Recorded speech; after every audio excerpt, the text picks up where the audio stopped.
Hello, crypto world. Welcome to the Chart Historian. My name is Justin, and on this channel, I delve deep into crypto charts, exploring chart structures, fractals, and patterns. So in this video, I'm going to talk about the XRP chart and what it's doing. I'd like to discuss what is likely to take place in the coming days, where we are at in the overall bigger picture macro structure.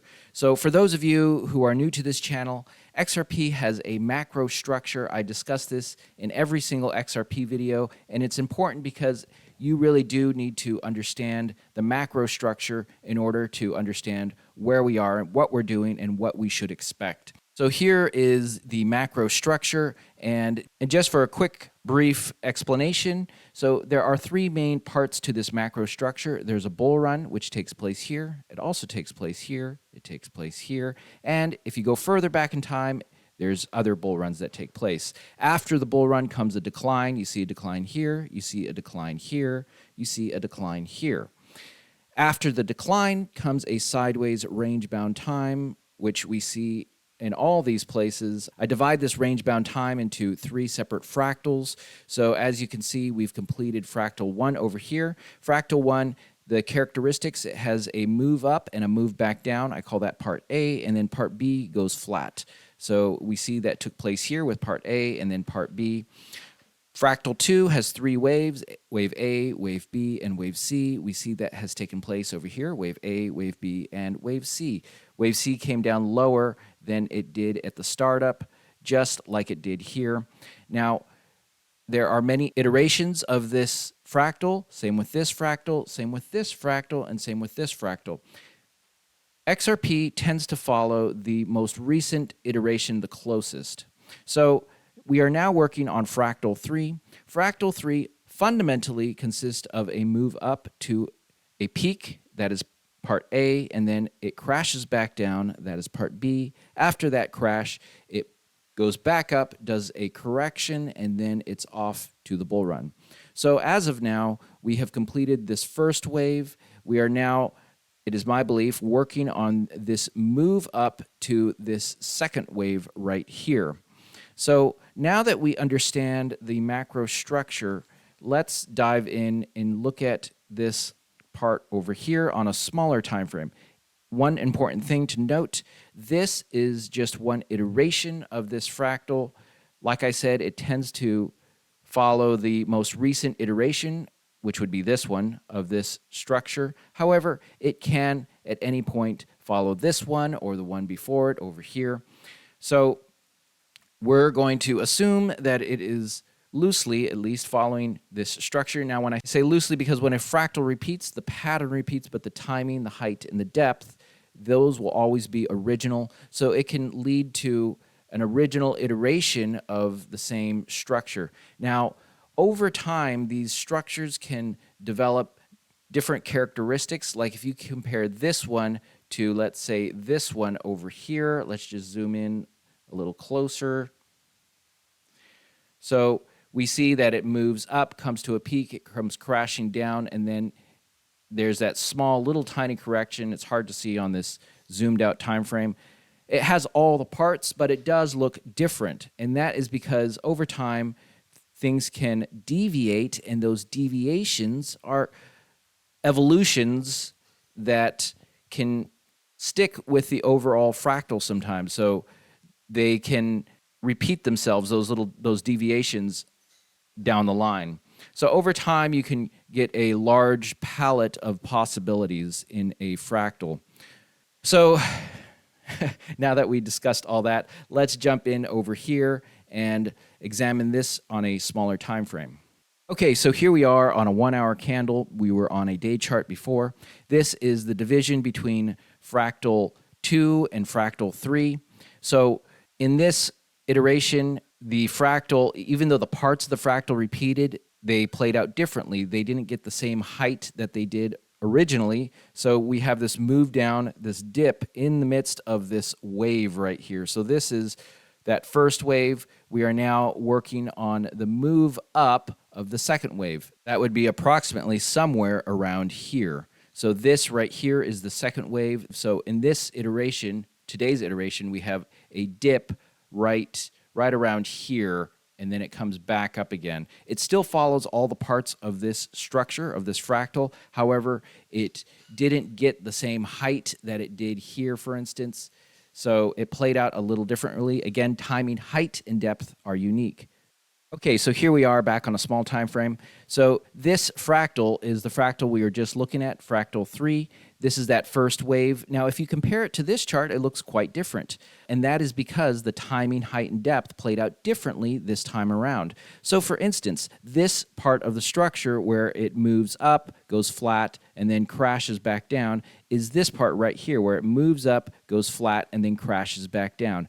Now, the timing, height, and depth was very different. So it moves up just like it did here. However, it did not get the same type of height it originally did from over here. You know what we could do? We can copy and paste this structure onto here, adjust it for today's timing, height, and depth, and you can see what it looks like. So as you can see, here is that move up right here, which was right here, and then it goes flat, and then it crashes. We see all that take place. This part right here, it went flat. However, this time around, it went on a downward trajectory. That can happen. So, for instance, it moves up here, and then it kind of moves down. We see that where it moves up here on today's chart, it moved down slightly, and then this whole part going down to a point is much lower, but the same idea where it moves down, moves back up, moves back down, moves back up, and eventually goes into this part of the fractal. It's the same parts of the structure that play out if we zoom in a little closer. So this part right here happened on a flat time frame. However, it drops here. On this one, it's stair-stepping down. It does this, but on a much smaller scale, much less depth to the way it played out this time around. So as you can see, the structure, the basic idea is being repeated. However, the timing, height, and in this case, the trajectory is unique.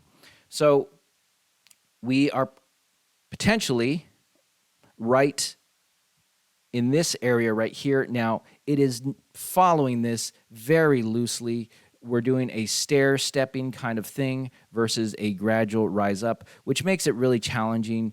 Matching each little part of the structure to today's chart, you can do it. It can be challenging. Already, I've made some mistakes where I thought we were going faster. However, I realized that we were actually playing out the same structure, but on a larger time frame. So where I thought we were originally somewhere around here, we are actually, or put it this way, somewhere around here, we're actually further back. We are closer to around here. So this is what we could potentially expect. Now, it may not look like this, but it should move up. In fact, a lot of times when a structure repeats, many times, if you look back to recent history, the fractal nature of a chart can be a repetitive structure. So you have this repetitive idea playing out over and over again in recent history. So if we were to go back to over here and compare this recent history, copy and paste it on today's chart, it would look something like this. So this is a closer match than what that third fractal looks like. However, it's really doing the same thing. So we are slowly marching to a point where price will shoot up. Now, it's most likely not going to shoot up this high. It may shoot up a little bit compared to this, but it will, I'm guessing, at some point likely do this. So if we were to expect this to continue to play out, at this point is where roughly that move up would take place. So let's say this continues to play out, we could see a potential decline, and then it, in its own original fashion, kind of start moving up. It could be sideways, and then bam. You know, it's really challenging to predict this kind of stuff, especially on a small time frame, like the drop and then the move back up. It may do that, but it may do it in the same closeness as it's done this part right here, or this part right here, or this part right here, or this part right here. So expect some originality to the overall structure, but this is a guide of what we potentially could see. And in so doing, we are actually accomplishing this.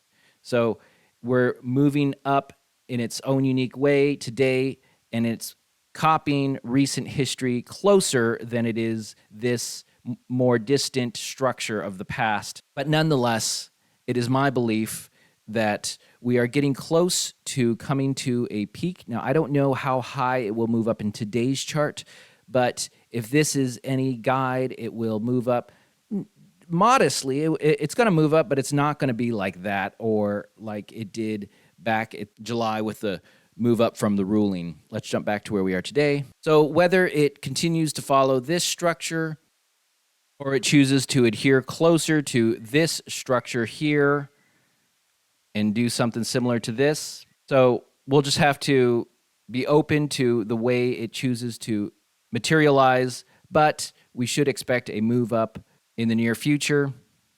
I hope you found this video helpful. If you did, it'd be much appreciated if you hit that thumbs up button. You know, none of this is financial advice. I'm not a financial advisor. If you did find this type of technical analysis interesting, I recommend hitting that subscribe button. If you haven't already, I will continue to follow up on this chart. This is original TA. You're not going to find anything like this in other channels. Well, I'm so glad you caught this video. I hope you catch my next one. Have a great day, and bye for now.